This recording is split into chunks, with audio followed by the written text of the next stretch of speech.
Zdravíme z odlehlé, čau, za mě Mišo. Čau Luky. No to je ono, já se nebudu zapakovat.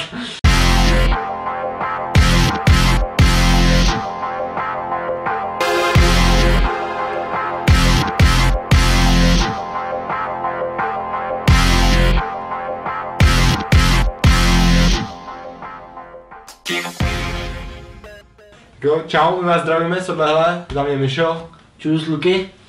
Dostal se nám do ruky tenhle nový popruh, je to nová trikovka od EQB a my jsme se vám rozhodli připravit takový představení tady ty nový lajničky. Lajna je venku asi zhruba 3 měsíce, co nám to kluci dali tady ty 60 metrů prototypu. Máme to na 2 kousy, na 30 a 30. Měli jsme možnost tím skákat v Československu má talent, kde se mě na ní skákalo fakt dobře, co se týče i průtažnosti a tak, ale nejvíc jsem ocenil zelený kraje, jak to hezky svítí, když jsi osvětlený reflektorama, světlama, taky přesto pořád prostě vidíš zelený kraje, víš, kde máš lajnu, je to v tomhle to v pohodě. A potom jsme si rozhodli otestovat trošku drsnějc. Natáhli jsme si asi 15 metrů vysoko, 30 metrů dolů mezi barákama a skákali jsme.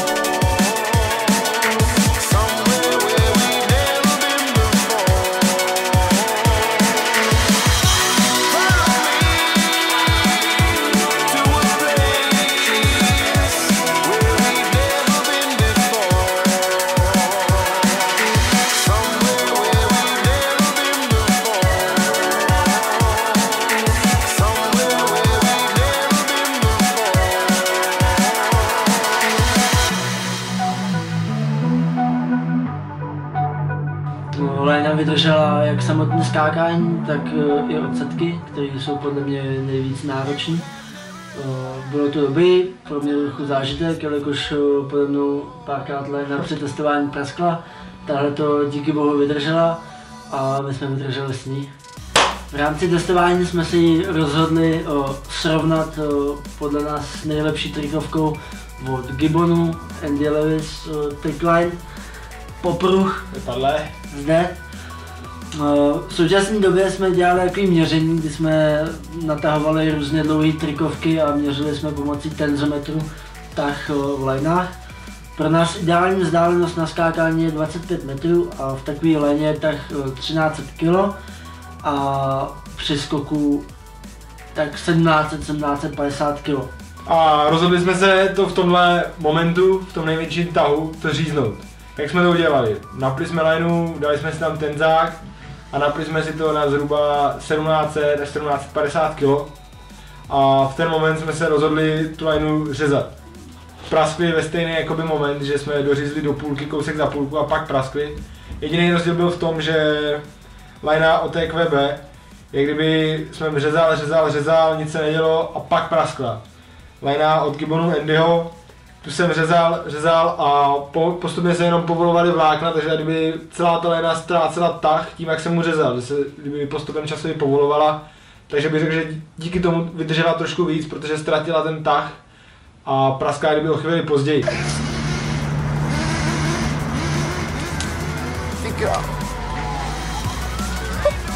Nic, neděje se, nuda! Jo, no, bacha na ty nůž, jo, hlavně. Dám na něho hrozný, bacha.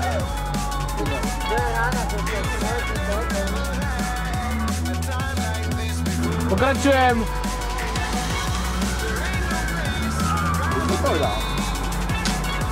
Wow.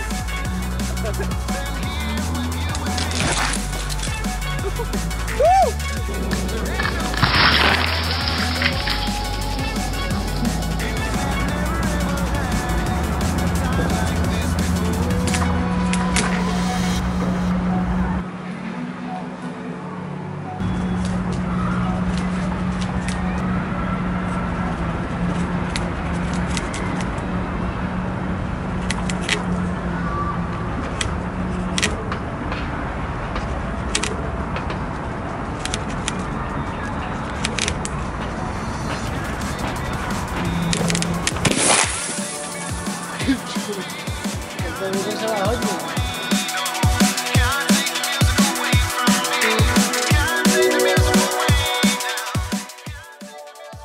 Pro mě osobně nová lajna od EQB designem možná působí levnějc než lajny od Gibbonu, které jsou opravdu mazlený a myslím si, že ten potisk na oko dělá hodně.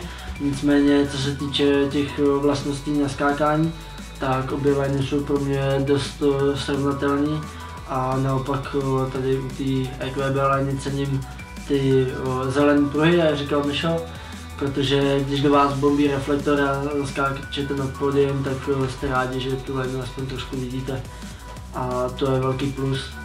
A jedna z dalších výhod téhle lajny je, že kluci to budou chtít dělat nejspíš 30 metrový popruhy na kusy a oproti té Gibbonce, která má 25, tak zde často využijeme délku té lajny ne jak samotný na skákání, říkali jsme 25 nejlepší vzdálenost, to je pravda, ale potom člověk potřebuje si to i zavázat, zabackupovat a potom rád ocení těch 5 metrů navíc na každé straně, 2,5 metru, aby si to mohl zavázat, zajistit. Český produkt. Český produkt. EQB. OK. Rád všechno. Sebe jo. Už to žádné natáčíš.